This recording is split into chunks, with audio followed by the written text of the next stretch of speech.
Luke, I'm going to make you a little unhappy here, I think. Colts win the division? Is that what you're going to go? I had the Titans easily winning this division up until I started preparing for this episode.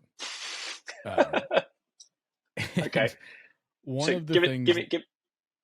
Go on, give it to me. Yeah. Give me the pain. So one of the things that concerns me was when I look at teams and I look at last year's performance, I'm a big points differential guy. And the Titans found some creative ways to lose games last year. They absolutely fell apart. Almost every way possible. Yeah, and they absolutely fell apart down the stretch. Lost 7 in a row. Same effort, by the way, the Colts managed to put up in their last 7. But what concerns me about the Titans was their total point differential last year was negative 61. Their 298 points scored was on par with the New York Jets.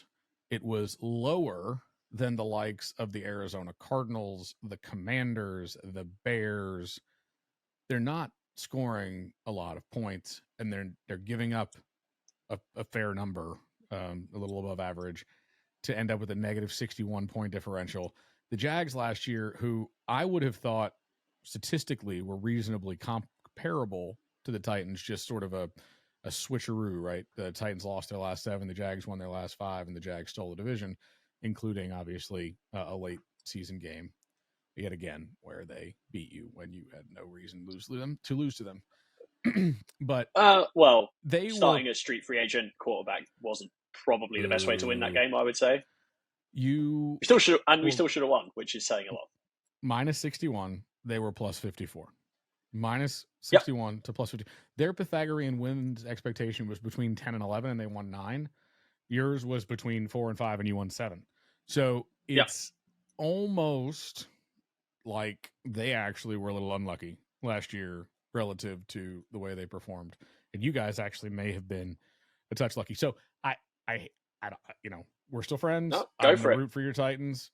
I think, unfortunately, the Jags. We'll see. They added some what I'm going to call high volatility pieces in the offseason. They could certainly get sideways for the Jags, get sideways for anybody. But at this point, in one of the worst divisions in football, I have the Jags, in that kind of 9-10 game. I've got the Titans in sort of the 7-9 win range. And then I've got the Colts and the Texans fighting to see who gets the first pick in the draft.